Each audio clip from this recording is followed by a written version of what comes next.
발칸반도 국가죠. 세르비아에서 극심한 정치 혼란이 벌어지고 있습니다. 반정부 시위가 갈수록 격화되고 있고요. 최근에는 야당 의원들이 국회의사당에서 최루탄과 연막탄을 터뜨려서 부상자가 발생하는 일까지 있었는데요. 어떤 일이 지금 현재 벌어지고 있는지 자세히 오늘 이 시간 알아보겠습니다. 글로벌 이슈 오혜리 국제전문기자와 함께합니다. 어서 오십시오. 네, 안녕하세요. 네. 자, 우리에게는 세르비아가 사실은 여전히 좀 낯선 나라잖아요. 이 나라에 대해서 먼저 좀 소개해 주실까요? 세르비아는 그리스 위쪽 발칸반도의 중심부에 있는 내륙 국가입니다. 네. 근데 지도를 보면은 이 발칸반도의 오른쪽에 튀르키예가 있고요. 네. 왼쪽에 오스트리아, 독일 또 좀 바다 건너서 이탈리아 등이 있습니다. 400년 넘게 오스만 제국의 통치를 받았어요. 네. 그러다가 이제 1817년에 오스만 제국으로부터 독립을 해서 세르비아 공국이 세워졌습니다. 근데 그 이후에 세르비아를 중심으로 발칸반도에 있는 나머지 지역까지 전부 통합하자라고 하는 운동, 이념 이런 거를 대세르비아주의라고 합니다. 네. 결국에는 이게 이제 1차 세계대전의 도화선이 됐었잖아요. 그리고 2차 세계대전 이후에는 우리가 잘 아는 그 유고 슬라비아 사회주의 연방이죠. 티토가 최고 지도자였죠. 네. 그런데 이제 1980년대 말에 이제 동유럽 전역에서 민주화 바람이 불면서 독립을 하고 각각 독립을 해서 분열이 됐습니다. 그래서 이 과정에서 20세기 유럽에서는 정말 가장 처참한 내전이 벌어졌습니다. 그 중심에는 세르비아의 당시 독재자였던 슬로보단 밀로세비치가 있었고요. 밀로세비치는 2001년에 반인권 범죄 그리고 부정부패 혐의로 체포가 돼서 유엔 산하 구 유고슬라비아 특별법정에 섰습니다. 근데 이런 거는 재판이 굉장히 길게 이어지거든요. 그래서 결국에는 2006년에 감옥 내에서 생활하다가 이제 자연사했어요. 그래서 체포되고 재판을 받긴 했지만 결국에는 법적 처벌까지는 받지 못했던 게 참 아쉽다. 이런 반응이 많았습니다. 또 밀로세비치는 그 재임 시절에 세르비아 내에 자치공화국 코소보가 있는데 이 코소보는 이 세르비아 다른 지역하고 좀 많이 달라서 이슬람을 믿는 알바니아계가 많이 살아요. 그렇군요. 그래서 당시에 그 코소보가 분리 독립하려고 하는 거를 억압한다고 하면서 조직적인 알바니아계 주민들을 학살을 주도했던 장본이기도 합니다. 근데 결국에는 1999년에 나토군이 세르비아 공화국을 폭격한 적도 있었습니다. 그러니까 2년 전에 발칸반도로 여행하면서 세르비아도 가고 보스니아도 갔는데 그 세르비아의 수도가 베오그라드거든요. 베오그라드 시내 한복판에 30년 전에 나토군이 폭격해서 반쯤 부탄 건물들이 그대로 있더라고요.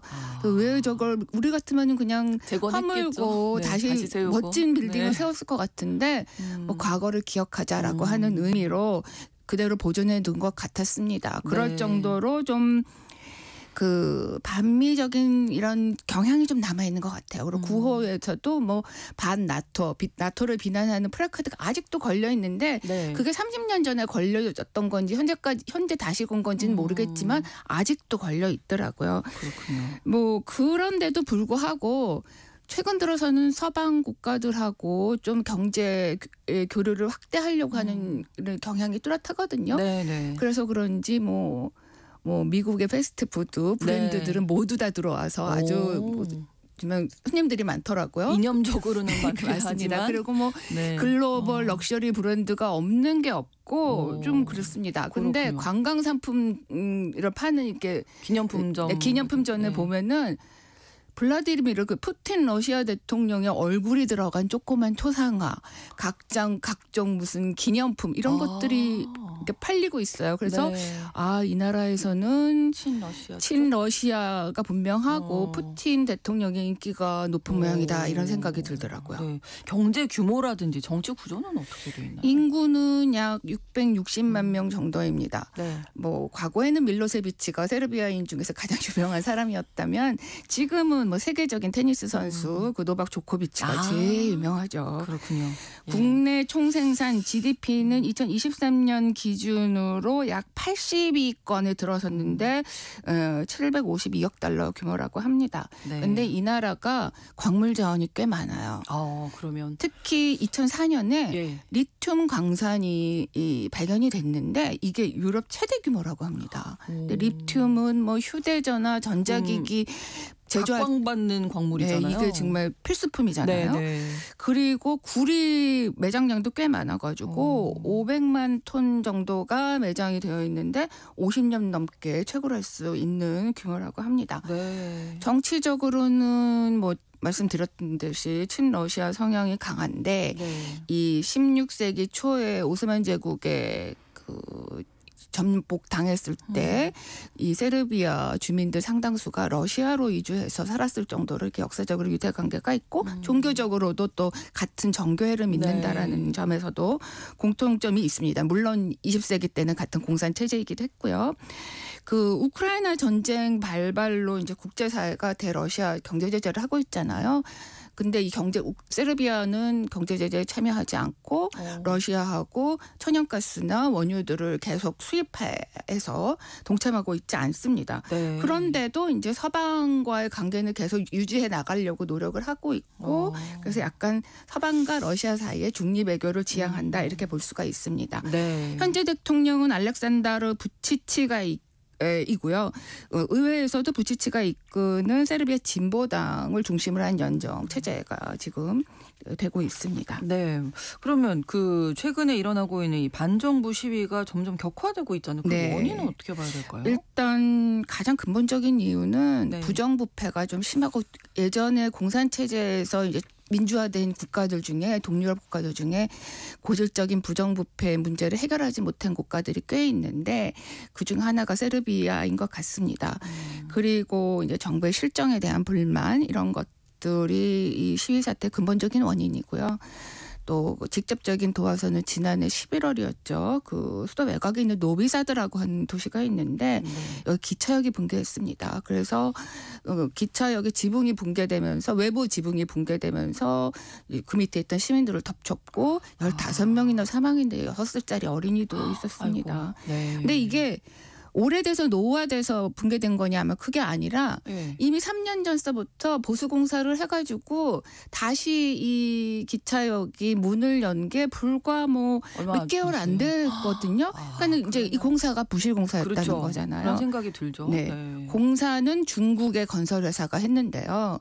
이 중국 건설회사하고 이 무슨 뭐 어떤 건설 정부 뭐 뇌물이 오가고 이런 고질적인 부정부패 문제가 있었다라고 하는 어떤 주장이 제기됐고 또 정부의 관리 감독도 부실했고요. 이러면서 이제 국민들의 분노가 폭발하면서 시위가 일어났는데 그게 현재까지도 이어지고 있는 겁니다. 네. 그래서 최근에는 그 부치치 대통령의 그 지지 어떤 바탕이 농촌 지역이거든요. 근데 큰 대도시뿐만 아니라 농촌 지역에서도 시위가 번지는 추세라고 하는데 그 지난 15일 베오그라드에서 대규모 시위가 있었는데 공식적으로는 10만 명 또는 주최 측에서는 35만 명이 참여했다고 하니까 정말 대규모였고 네. 세르비아 역사상 가장 큰 규모였다고 합니다. 네, 사태가 점점 심각해지고 있는 것 같은데 의회에서도 충돌이 있었다고요. 예, 지난 4일에 그 의회 네. 충돌이 있습니다. 아마 영상 보신 분들 많이 있을 겁니다. 저는 그거 보면서 사실 2021년 1월에 그 미국 국회의사당에 네. 난입 사태도 있었고 우리나라에서도 지난해 12월에 계엄 사태 때문에 국회의사당 주변에 혼란이 있었잖아요. 그래서 정말 최근에 어떤 정치 갈등이 의회가 그 중심 무대가 된 적이 많이 있었는데 그러네요. 세르비아에서도 이런 모습을 결국 보게 되는구나라는 생각이 들더라고요. 네. 근데 지난 4일에 원래 세르비아 의회가 이 총리의 사임안을 이제 을 처리할 것으로 예상이 됐었어요. 예. 총리가 지난 1월에 이 기차역 붕괴 사건의 책임을 지고 사임하겠다라고 발표는 했지만 이걸 의회에서 공식적으로 처리해야 되는데 이게 이날이 아마 이거를 처리하도록 되어 있는 날이었는데 네. 막상 이제 여당은 다른 법안부터 처리하자 이렇게 하니까 뭐 이 총리 사임안을 지연시키려고 하는 것이 아니냐라고 야당 의원들이 들고 일어났고 뭐 진짜 국회의장석으로 뭐 돌진해서 몸싸움도 벌리고 하면서 네. 그 과정에서 일부 의원들이 야당 의원들이 이거 터트린 것 같은데 뭐 연막탄도 터트리고 최루탄도 터트리고 그래서 일부 의원들이 다치기까지 했습니다. 네. 정말 막장난장판이었잖아요. 네. 이게 국민들의 앞에 TV를 통해서 낱낱이 이제 생중계가 됐는데 당시 국회의장 물론 이제 여당 소속인데 국회의장이 야당 의원들을 향해서 당신들이 그 노리는 색깔혁명은 패배했다, 실패했다 이렇게 외쳤습니다. 네. 근데 색깔혁명 이것 때문에 결국에는 이제 야당과 반정부 시위대의 친서방 또 개혁 뭐 어떤 움직임, 민주화를 더 하려고 하는 그런 움직임을 겨냥한 발언이 아니냐라고 하는 해석이 많았어요. 네. 그러니까 결국에는 지금의 정치 혼란 사태는 직접적으로는 부정부패, 뭐 정부의 무능 탓이 있지만 그 기저에는 어떤 이 친서방과 친러시아 또는 이런 민주화를 둘러싼 어떤 이념적인 갈등이 있다라고 하는 거를 보여주는 게 아닌가 싶습니다. 네. 부치치 대통령은 지금 어떤 입장을 보이고 있나요? 지금 야권과 시위대는 뭐 당장 물러나라, 하야하라 네, 이런 요구를 하고 그렇겠죠. 있는데 네. 본인은 먼저 강력한 거부 의사를 나타내고 있어요. 부치치는 1970년생입니다. 그리고 1993년에 세르비아 급진당에 가입해서 네. 23살에 국회의원이 됐어요. 그런데 이 세르비아 급진당이 그 밀로세비치 노선을 좀 이어받은 정당이거든요. 네. 그러니까 친러시아 성향이 아주 뚜렷하고 극단적인 민족주의, 대세르비아주의 이런 것들을 좀 지지하는 정당입니다. 예, 근데 이 부치치가 국회의원에 당선된 지 얼마 안 돼서 당 대표까지 역임했어요. 이 당에서.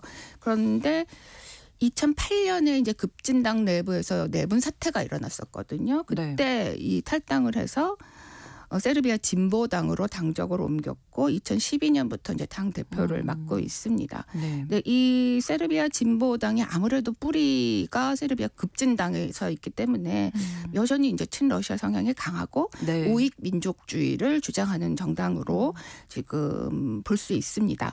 근데 이 부치치가 젊은 나이부터 정말 정치적으로 승승장구를 했습니다. 바로 대표되고. 그래서 네. 부총리도 하고 국방장관도 하고 총리도 했어요. 그러다가 2017년에 대통령이 당선되고 2022년에는 재선까지 됐습니다. 네. 그런데 이 재임 기간에 정말 여러 차례 대규모 시위들이 있었어요.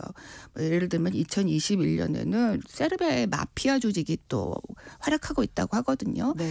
세르비아 마피아하고 커넥션이 있다. 이런 스캔들이 터져서 시위 사태가 벌어진 적도 있었고 2023년에 조기 총선이 있었는데 이게 부정선거라는 주장 때문에 또 그때도 시위 사태가 있었는데 뭐 이번까지 포함해서 네. 번번이 그런 시위 사태가 있을 때 강경 진압을 하고 있거든요. 예. 그래서 좀 갈등이 쉽게 지금 이 봉합되기는 어렵지 않나 이렇게 보여집니다. 외교 노선은 어떻습니까? 이 부치치 대통령. 부치치 외교 노선은 중립 외교 또는 네. 뭐 줄타기 외교라고 할 수 있는데 친러시아 성향 또 중국과도 관계가 매우 좋습니다. 그런데 이제 유럽연합 가입을 계속 추진하고 있고요. 네. 미국과도 최근에서는 관계를 개선하려고 꽤 노력을 하고 있어요.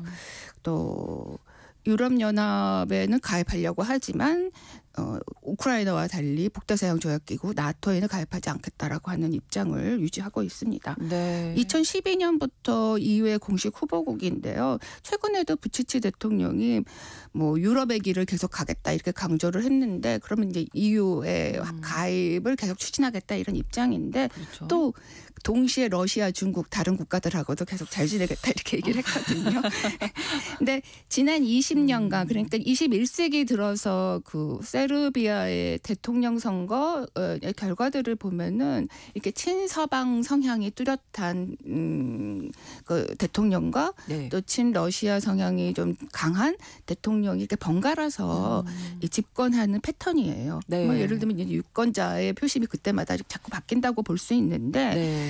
2002년부터 2012년까지 집권했던 보리스 타디치 대통령은 전형적인 친서방 개혁주의자입니다. 네. 근데 그 이후에 후임으로 집권한 토미슬라브 니콜리치 대통령은 정반대예요. 강경 민족주의자고 특히 코소보 문제에 대해서 아주 강경합니다. 그런데 지금 이 부치치도 같은 당 소속이기도 한데 전임 대통령하고 같은 당 소속이기 때문에 비슷한 노선이기는 하지만 네. 조금 더 서방과의 관계를 개선하려고 노력하고 또 경제 관계를 특히 확대하려고 노력한다는 점에서는 아주 강경파였던 전 니콜리치 대통령과는 조금 다른 성향이 있지 않나 이렇게 보여지기도 합니다. 네, 그래도 이제 정권 교체된 것과 상관없이 유럽연합 가입은 계속 추진을 해왔던 건데. 네, 맞습니다. 현실화되지 못했던 이유는 어떤 걸까요? 첫 번째 이유는 이제 역시 세르비아하고 코소보 문제입니다. 네, 코소보가 2008년에 독립을 선언했어요. 네. 그리고 100여 개의 유엔 회원국으로부터 그 정식으로 국가로 승인을 받았는데 당연히 세르비아 또 러시아는 코소보의 독립 지위를 인정하고 있지 않습니다. 네. 그래서 이제 이 문제가 좀 해결이 돼야 되는데 물론 유럽연합 당국이 코소보 독립 승인이 필수적인 조건이다 이렇게 공식적으로 내세우고 있지는 않은데 어쨌든 EU 회원국으로 가입할 때는 그래도 최소한 국경은 확정돼야 되는데 지금 이 코소보와의 관계가 확정이 안 되면서 국경 문제가 좀 불투명하거든요. 이런 상태로서는 이제 중요한 장애물이 될 수 있죠. 네. 두 번째는 역시 이제 심각한 부정부패가 해결되고 있지 않다. 이런 문제가 있고요. 세 번째는 역시 친러시아 성향이 여전히 강하다라는 건데 지금 우크라이나 전쟁을 둘러싼 갈등이 지금 아직도 심각한 상황에서 이 노선에서 벗어난 친러시아 경향을 보인다면 상당히 이거는 중대한 장애물이 될 수 있는데 이 문제가 해결되기까지는 이제 쉽지가 않고 또 지금 벌어지고 있는 정치적인 갈등도 거기에 중요한 영향을 미치지 않겠나라고 보여집니다. 네, 오늘은 세르비아에서 벌어지고 있는 정치적 갈등 상황에 대해서 자세히 살펴봤습니다. 오혜리 국제전문기자와 함께했습니다. 고맙습니다. 네, 감사합니다. 신성원의 오늘 세계는 내일 다시 뵙겠습니다. 고맙습니다.